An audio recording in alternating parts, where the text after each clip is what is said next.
Okay,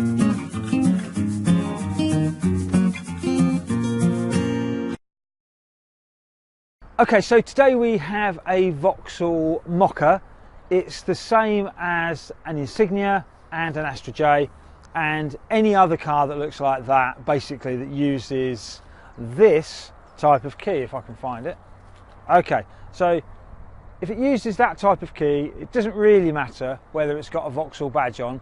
This video will help you if you're thinking about buying one of these keys, and we're going to show you what you need to know. Today we're looking at whether you can take a key from eBay, put a new fresh blade in it, cut it to the car and make it work. Some cars you can, some cars you cannot.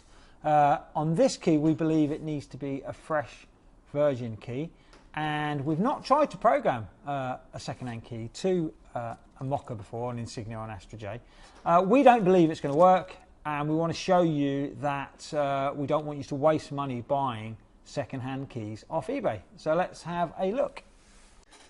Okay, so this is an eBay key. Okay, we paid about £8 for it just to see whether, so we could use it in this video. You know, it's a fairly decent key.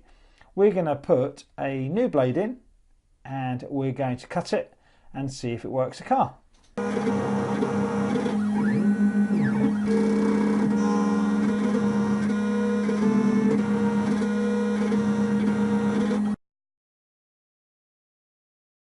Okay, so we have completed the key programming for the eBay key. Okay, and at the moment we have the key buttons don't work.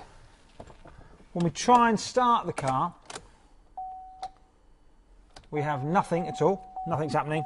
Okay, as it happens with an unprogrammed key. And we just want to show you what it's telling us on the computer.